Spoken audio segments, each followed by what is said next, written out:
Ezekiel chapter 5, verse 1. And thou, son of man,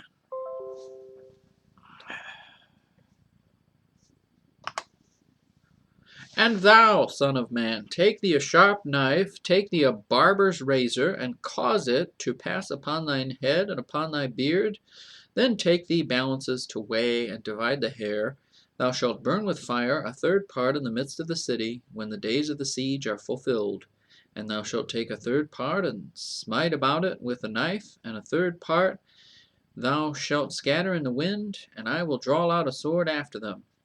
Thou shalt also take thereof a few in number, and bind them in thy skirts. Then take of them again, and cast them into the midst of the fire, and burn them in the fire, for thereof shall a fire come forth into all the house of Israel. Thus saith the Lord God, this is Jerusalem, I have set it in the midst of the nations and countries that are round about her, and she hath changed my judgments into wickedness, more than the nations, and my statutes more than the countries that are round about her. For they have refused my judgments and my statutes, they have not walked in them. Therefore thus saith the Lord God, because ye multiplied more than the nations that are round about you, and have not walked in my statutes, neither have kept my judgments, neither have done according to the judgments of the nations that are round about you, therefore thus saith the Lord God, behold, I, even I, am against thee, and will execute judgments in the midst of thee in the sight of the nations. And I will do in thee that which I have not done,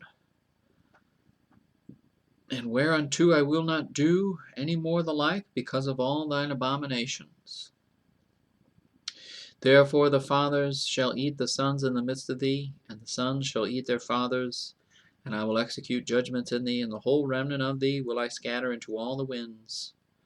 Wherefore, as I live, saith the Lord God, surely because thou hast defiled my sanctuary with all thy detestable things, and with all thine abominations, therefore will I also diminish thee, neither have mine eye spare, neither will I have any pity.